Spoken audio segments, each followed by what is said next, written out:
Hi, welcome to Odyssey Reading. Today I'll be going over 5 books of different genres to help get you out of your reading slump. First book is Warcross by Marie Lu. This is for those who love sci-fi books or books with dystopian type elements to them. This book is about a world in which a virtual reality game called Warcross has become extremely popular. The game Warcross determines your social status in this world. Our main character, Emika, is a bounty hunter in Warcross. She finds people who illegally bet on the game. Emika ends up being contacted by the maker of the game. He wants her to find security glitches in his system. And while she was doing this, she ends up uncovering a very sinister plot behind the scenes, and she must figure out who is behind it and how to stop it as quickly as possible. This book will get you out of a reading slump because this book is really fast-paced, it is action-packed, and the mystery of who's the villain will keep you hooked from beginning to end. Second book is Hans Christian Andersen Tales by Hans Christian Andersen.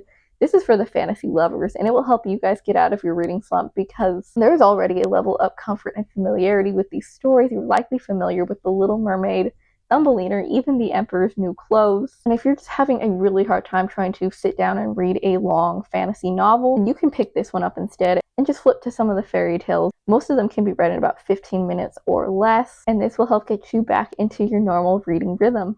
Third book is The Hiding Place by Corrie ten Boom. This is for those who want a non-boring historical book or just a really good 5-star Christian autobiography. This book is about Corrie. She's a Dutch woman, and during World War II era, her home country ends up being invaded and occupied by Germany. During this time, she is called by God to begin hiding people in her home, but later on, she is caught, put in jail, and sent to a concentration camp. And I know this sounds like a really depressing book, but I promise it's not. The author lets her Christian faith shine through in every aspect of this novel, which keeps it from becoming overwhelmingly dark. Corrie tells of how God was with her through all of her trials and all of the miracles that she witnessed during this time. This book will help you get out of a reading slump because it is incredibly inspirational, and there are just so many events that happen to Corrie in this less than 300-page book that you can make it through it very quickly. Fourth book is What If by Randall Munroe, for those who want a nonfiction book that isn't historical. This book gives answers to crazy scientific questions that you've likely never thought of, like what would happen if you threw a baseball at 90% the speed of light, or exactly how fast you can hit a speed bump and survive. This book will help you get back into your flow of reading because you don't have to read this book in chronological order.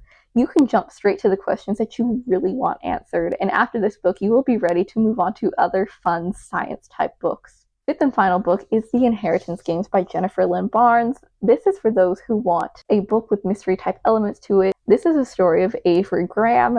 She is a teen girl who ends up inheriting billions of dollars from a deceased man she has never met. However, to get this money, she must live in this man's mansion for 1 year, even though his family currently lives there. From there until the end of the book, Avery's trying to figure out why this man willed her the money, while trying to figure out different puzzles that the billionaire left behind for her.